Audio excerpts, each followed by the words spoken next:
prepaid cards are becoming a popular method for getting your refund, but consumer advocates say they come with a warning. A faster, cheaper way to get your tax refund. That's what prepaid and cash card companies are offering this tax season. Services like Green Dot or Walmart Direct to Cash allow taxpayers to pick up their tax refunds in cash or put it on a prepaid card. While these cards are for anyone, they are a great alternative for taxpayers without a bank account. Consumer experts say with these cards, you will get your money faster in around 8 to 10 days, and you could avoid paying check cashing fees that are typically 2 to 3% of your refund. For a $1,500 refund, that's $30. But consumer experts say while this method can save you time and money, be careful.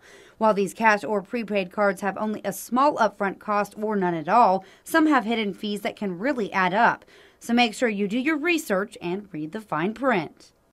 Many tax preparers now have their own prepaid cards, such as a H&R Block and TurboTax. Creditcard.com evaluated the top 4 to see what fees they charge. Visit our website, KJRH.com. Live in the studio, Jamil Donis, 2 News Works for you. All right, Jamil, thanks.